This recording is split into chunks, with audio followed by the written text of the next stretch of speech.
Okay, so now we have our Z offsets defined for each of our tools. So we know that when the turret indexes, the machine's going to compensate correctly and move the tools to the same Z height. So we're ready to do a job, but we're not ready to do, say, a multi-material print or a multiple tool milling cycle because we don't have our X, Y offsets defined for our tools yet. So in order to do that, for our extruders, what we're going to do is print a hollow cylinder at what should be 0, 0. So we're going to set our X and Y tool offsets for that extruder to 0. We're going to print that cylinder in what the machine thinks is 0, 0, and then come down and probe the inside of that cylinder to see what the location actually is. And then we can just click one button and define that as our tool offset.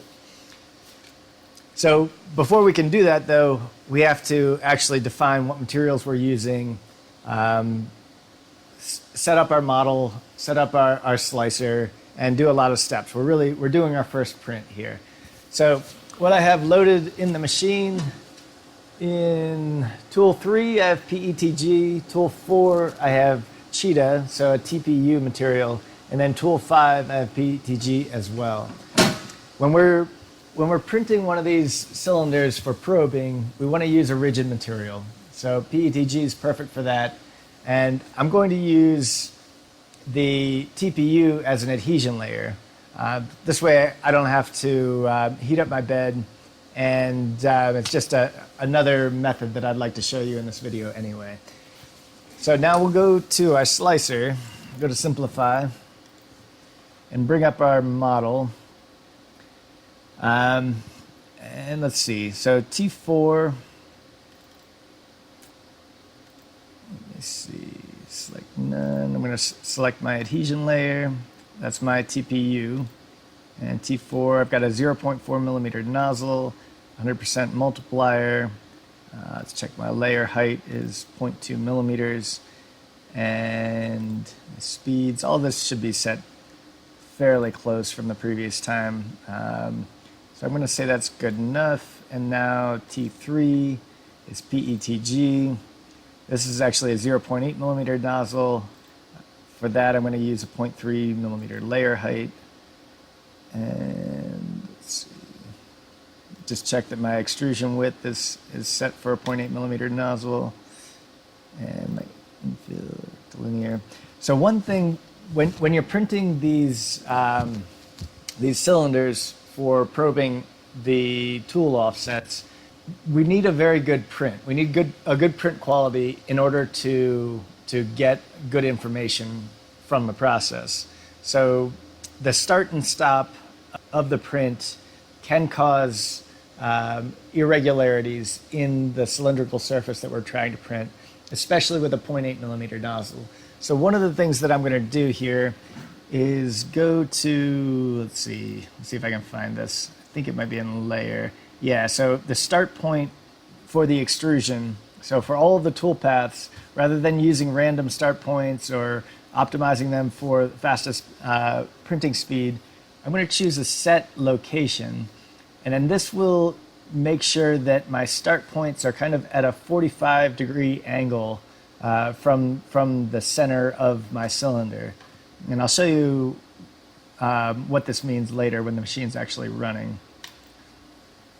So now I've got T3 selected for the cylinder. I've got T4 for my adhesion layer. I should have T4 for my adhesion layer. Let's see. Yeah. Okay. What's happening is we have another print in there. So we're seeing other models. Here we go. So now I have T4 for my adhesion layer and T3 for my print. I'm going to select these two and then prepare to print. Okay. Save those tool paths. T3 cylinder, T5 adhesion. Say yes. I'm going to replace that file. Then I'm going to open the post processor. This is the die-based printing wizard, and we have a lot of machines in the shop here, which are all on the same network. So this often takes a long time to chug. So I'm just going to configure manually, come in and say tool 3, 195 is probably fine for a preheat. And I'll go with 205. I'm going to be around 30 to 40 degrees Celsius below the temperature that you're actually going to print at for your standby temperature. That way, this preheat time is adequate for heating up the extruder by the time it's time to use it. And then for this guy, tool 4, I'm going to go 190. And I'm going to say auto clean. So this auto clean will make sure that the priming cycle is run before that tool is used. So we'll say next. And I'm going to go here, go and grab my file. Say next. We'll go through this through using the wizard in much more detail in a later video. Right now, I just want to show you how to get these tool offsets done. Say toolpath. I'm just going to overwrite the previous file. And now G-code files. I'm going to upload a G-code file. I'm going to find it. Here we go. Okay, so this is my file. So before I start the print, though, one thing that I want to do that is good practice. Every time that you go to start a print, you should clean the bed with acetone. So just put a little acetone in the center of the bed with your squirt bottle, and then wipe it around. Make sure you have a clean surface to start with. So many of the frustrations of 3D printing arise from just not following good procedures every time, doing it the same way every time. Before we start this print, though, one of the things that we have to remember to do is go to our offsets page and set the offset for the tool that we're going to check, which is, in this case, tool 3 to 0 in X and 0 in Y. Now make sure you don't change the Z offset. We still want to leave that Z offset to what we defined before, but X and Y need to be 0 so that when we go to probe the location, we're actually getting the correct value. So now we can go to our G-code files. So yes, I want to run this. So now the machine's going to start. It's going to start by homing all because I have that defined in the scripts. I'll show you that later as well.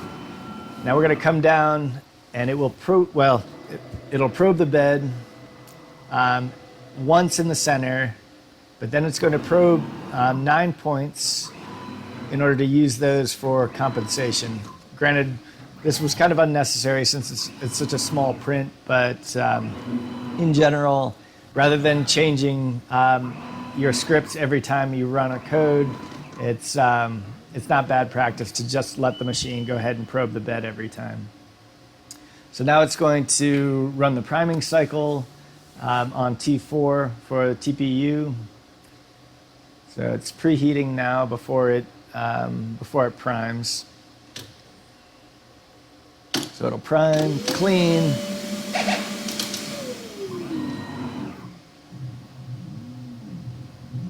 Okay, that print finished. So before we probe the inside of it, we want to double check that it's a good print and that the inside surface is smooth, it's round, and that the start and stop points of extrusion are where we expect them to be, and they're going to be out of the lines that we're actually going to be probing. So in this case, it looks good. So we'll call up the probe, tool 10. And then we're just going to jog the machine over and down into the center of that hole.